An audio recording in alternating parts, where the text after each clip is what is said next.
നിലമ്പൂർ ഉപതിരഞ്ഞെടുപ്പിൽ യു.ഡി.എഫും എൽ.ഡി.എഫും തമ്മിലാണ് മത്സരമെന്നും നിലമ്പൂരിൽ രാഷ്ട്രീയം മാത്രമാണ് ചർച്ച ചെയ്യുന്നതെന്നും പി.കെ. കുഞ്ഞാലിക്കുട്ടി പറഞ്ഞു. മലപ്പുറത്ത് മാധ്യമപ്രവർത്തകരോട് സംസാരിക്കുകയായിരുന്നു അദ്ദേഹം. കഴിഞ്ഞ 9 വർഷമായി കേരളത്തിലെ ജനങ്ങൾ അഭിമുഖീകരിക്കുന്ന പ്രശ്നങ്ങളാണ് നിലമ്പൂർ ഇലക്ഷനിൽ ചർച്ച ചെയ്യുന്നത്. മലയോര കർഷകർ അനുഭവിക്കുന്ന ദുരിതമടക്കം കേരള ജനത അനുഭവിക്കുന്ന പ്രശ്നങ്ങളാണ് മണ്ഡലത്തിൽ ചർച്ച ചെയ്യുന്നത്.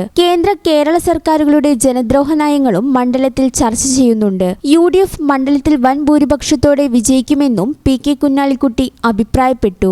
നിലമ്പൂരിൽ ഇപ്പോൾ തെരഞ്ഞെടുപ്പ് രംഗത്ത് രാഷ്ട്രീയ ചർച്ച മാത്രമേ ഉള്ളൂ.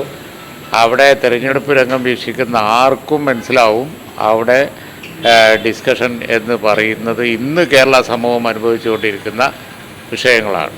അവിടെ മലയോര കർഷകർ കാണുന്നില്ലേ, അവർ മുഴുവൻ യു.ഡി.എഫിൻ്റെ സ്ഥാനാർത്ഥിക്ക് പിന്തുണയുമായി പിറകെയുണ്ട്.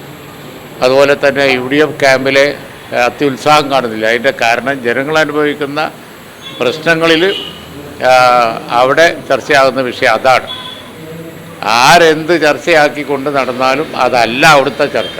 അവിടുത്തെ ചർച്ച എന്ന് പറയുന്നത് ഇന്ന് കേരളത്തിലുള്ള ജനങ്ങൾ അനുഭവിക്കുന്ന ദുരിതമാണ്.